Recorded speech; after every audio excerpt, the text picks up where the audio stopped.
Right now, somewhere in Australia, someone just received their 2026 paycheck. You know the feeling, right? They're looking at that number hitting their bank account, then looking at their bills, and feeling that all too familiar squeeze. It's tough out there. Okay, let's dive into this because I bet you're asking the exact same question they are. Is my salary actually enough to build a good life in Australia anymore? I mean, you put in the hours, but somehow it feels like you're just running on a financial treadmill. Let's look at what the data actually says about navigating this right now. Well, here's the hard truth this source reveals right out of the gate. Earning a decent income, yeah, it's just not enough anymore. With the cost of living remaining so stubbornly high across the country, the old rules are completely broken. So we need to break down exactly what can realistically be done with an average income today, step by step. So let's start with section 1. Build your financial foundation. Defense first. To build that rock-solid defense, financial experts point to a magic number, and that number is 3 to 6. Before you even think about investing or buying anything expensive, the foundational rule is saving 3 to 6 months of basic living expenses. This is your emergency fund, and guys, it is non-negotiable. You literally cannot build lasting wealth on a shaky foundation. Look, this isn't about getting rich overnight. It's literally about buying peace of mind. Whether you're facing an unexpected job loss or, your car decides to make that terrifying clanking noise again, this safety net ensures a small, temporary setback doesn't snowball into a massive crisis. The next defensive priority, you've got to eliminate high-interest debt. Think about it. Credit card debt can easily exceed 20% in interest every single year. The credit card companies absolutely love it, but it's an incredibly punishing weight for you. Paying that off is effectively giving yourself a guaranteed 20% return. You are going to have a really hard time matching that anywhere else, which makes it your absolute top priority to clear out. Moving right along to section 2, strategies for long-term growth. Offense next. All right, so now that your foundation is secure, how do we play offense? How do we put the money you already have to work?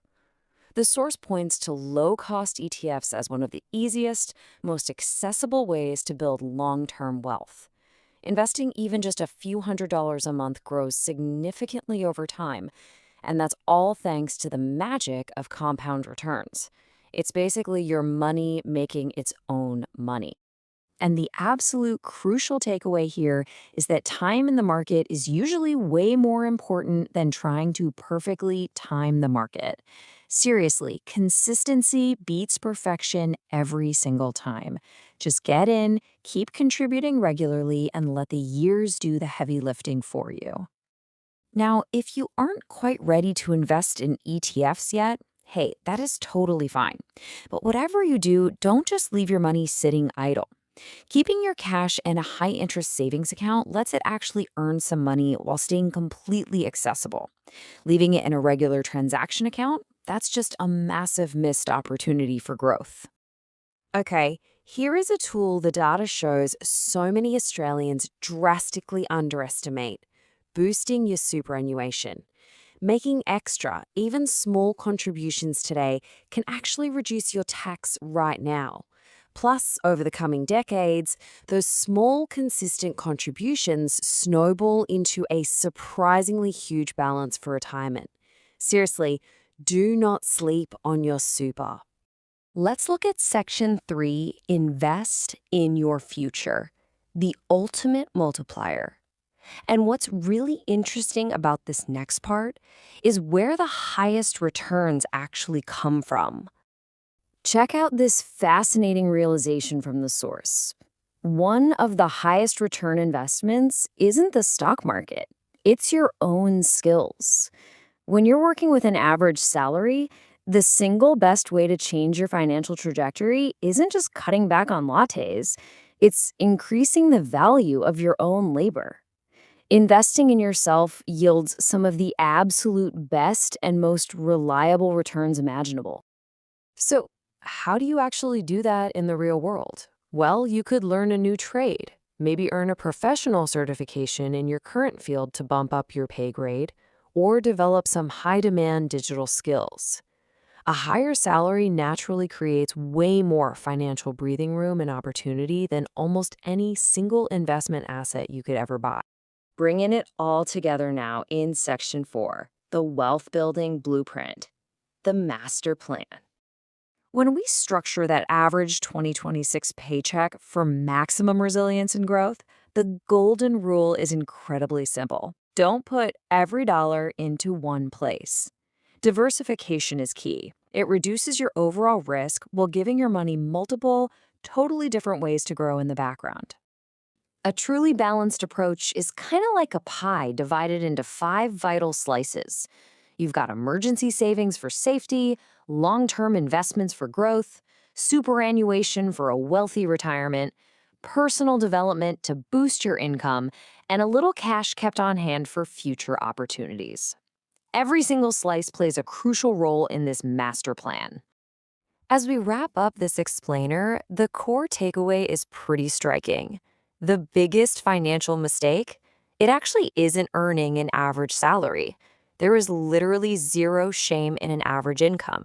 The real mistake is spending everything you earn without a deliberate plan, just letting it flow out as fast as it flows in. But if you adopt this roadmap, everything changes. The keys are super simple. Save consistently, invest wisely, avoid high-interest debt, and always think long-term. It just goes to show that an average Australian income absolutely can build substantial real wealth if you stick to these specific habits. I love this conclusion because it's just so empowering. The folks who become financially successful, they aren't always the highest earners. Often, they are simply the ones making the absolute smartest decisions with the money they already have. Financial success belongs to the strategists, not just the people with massive paychecks. So, I'm going to leave you with a final, provocative question to reflect on today. Are you making the smartest decisions with the money you already have? Take a moment to really think about your own setup. And hey, if you found this explainer helpful, please don't forget to like, subscribe, and turn on notifications for more practical Australian finance explainers. Catch you in the next one.